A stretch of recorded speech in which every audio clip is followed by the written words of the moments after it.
Hey guys, it's time for another edition of Virtual Social Studies. Let's start by going over our do now. So a government uses the army to protect its border from another country's attack. Which role of government is this? 1, 2, 3, shoot. Just kidding. So if we're talking about the army protecting its borders, that's going to be B, as in believe, protects the country. Number 2, ask, how does a person become a representative in a democracy?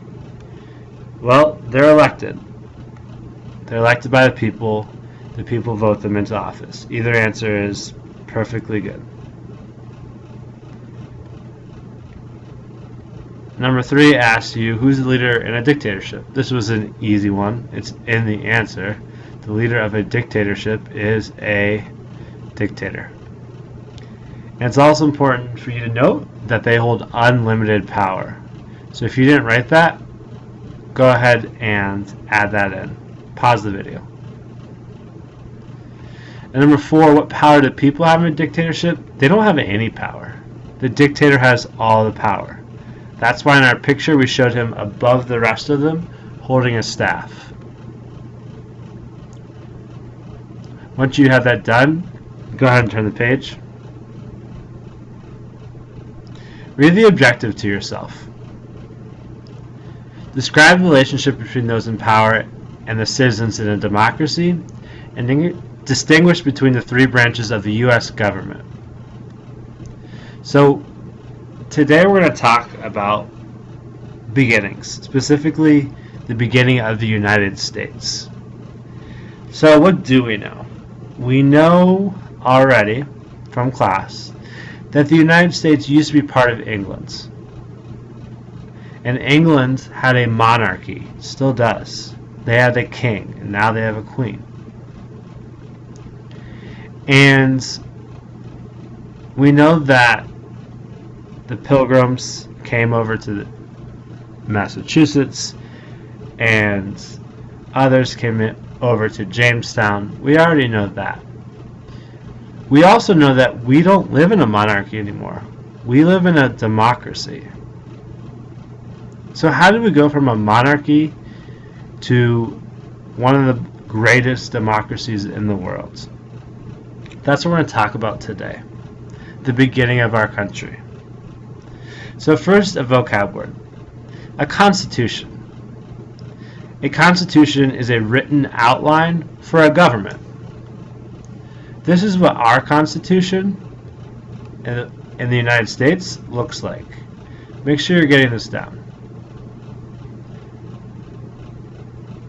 In the United States, our Constitution, this one right here, was created in 1787, 200 years before I was born, by men, and yes, only men, unfortunately, who we call the founding fathers of our country. George Washington, Thomas Jefferson, Benjamin Franklin. And these writers, they were really worried because we decided to become our own country because we didn't want to be part of a monarchy anymore. We didn't want to allow one person to have too much control. So they decided, when they wrote the Constitution, remember, a written outline of a government, they decided to separate the powers, or have a separation of powers. And they separated the powers into 3 different branches of government. Just like a tree has many different branches, our government has many different branches. 3 to be specific. And each branch has a different job, a different responsibility. At the same time, they work together to make the country run smoothly and to ensure that our rights as citizens are upheld. They do this through checking and balancing, or checks and balances. Think of a balance. A balance make sure that there's equal amount of weight on either side. If you walk on something and you're trying to keep your balance, if you lean one way to the side, one side too much or to the other side too much, you will lose your balance.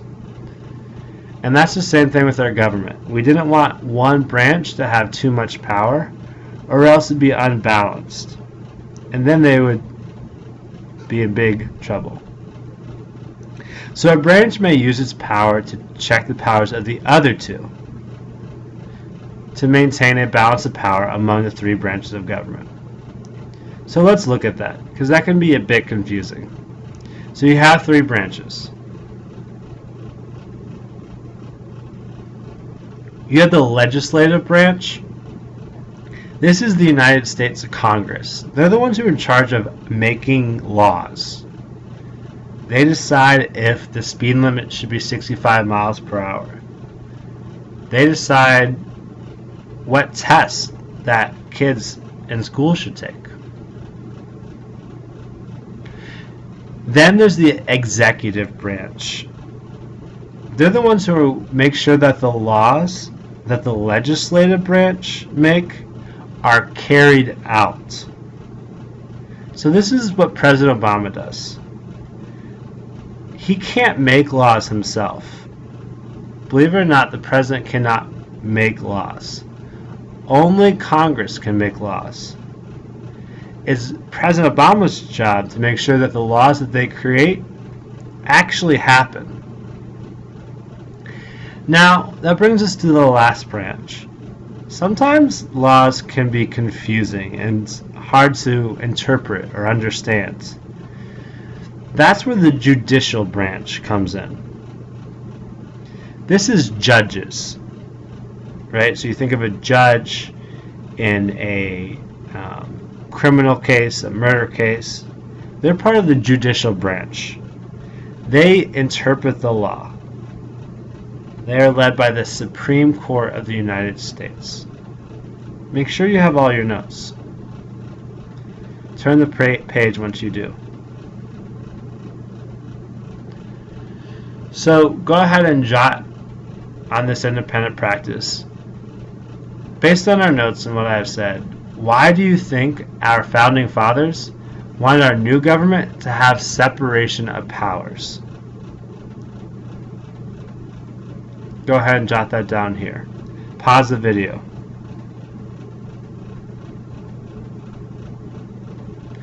Now, here, fill in what each branch of our government does using our notes.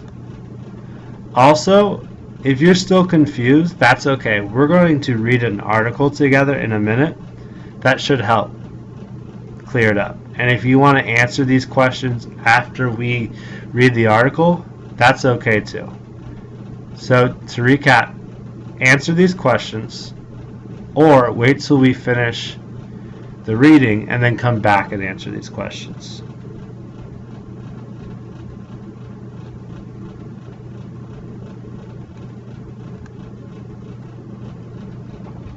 Now turn your packet to this page. American government, the branches of government. Read along with me and highlight what I highlight. Think of the United States government as a tree. What's the thickest part of a tree? The trunk. In our government, the people are the trunk. What are the branches? The Constitution. Remember, Constitution, back in your notes.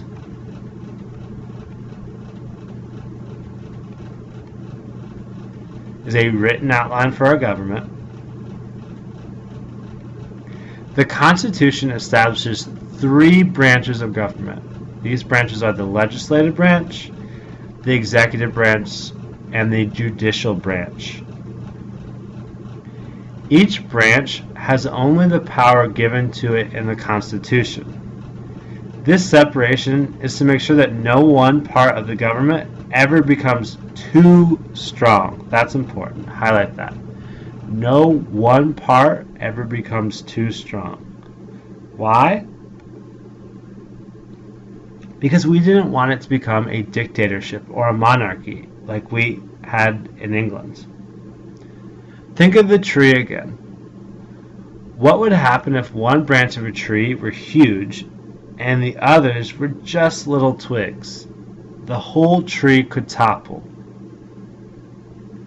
To make sure that our government does not fall apart, power is carefully balanced between the branches of government. Each branch of government has a way to curb or check the power of the other two branches. For example, imagine the president does not agree with a law passed by Congress. He can do something about it. He can veto it so it never goes into effect. If the law passes and takes away someone's right, the Supreme Court, remember, judicial branch, can rule it illegal. So to pause for a second. If Congress passes a law, Supreme Court can say that law is illegal. The legislative, executive, and judicial branches all check up on each other in different ways. These two important principles are called separation of power and checks and balances. Together, they make sure the government works properly and that no one government group or government official becomes too powerful. If you look down here, it explains what the bolded words mean. So, for example, when it says the president can veto a law so it never goes into effect, veto means the power of a president or governor to reject bills passed by the legislative branch. Think about it as a block in basketball. Someone goes up for a shot, the ball gets blocked. Congress goes up to make a law, the president blocks it with a veto. So here you see the three branches of government. Legislative, they make the laws. Executive, they carry out the laws. And the judicial evaluates the laws. Here are the different parts of those. The U.S. Senate and the U.S. House of Representatives. In the executive branch, the president, the vice president, and what we call his cabinet. These are people that the president decides he wants to help him out. And then judicially, you have the Supreme Court and other federal courts. Now what you're going to do is that you don't need to answer the questions in your packet, but you can. But you do need to answer the questions as they pop up in the video. So number one, what established the three branches of U.S. government? The President, the Constitution, the King of England, the Supreme Court. Number two, this passage uses an analogy of a tree. Why? To show that government is a part of nature too, to help the reader understand the parts of a government, to show the reader how cases reach the Supreme Court, or explain how government has roots and grows. Based on this passage, what can prevent the legislative branch from passing a law that nobody else likes?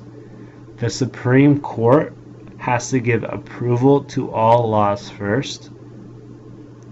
The legislative branch cannot pass laws, only the president can. The president could veto that law so it wouldn't take effect. Or the judicial branch would elect a brand new legislative branch. Go ahead and pause. This is the end of the first video. Go ahead and click on the second video to continue with the rest of the lesson.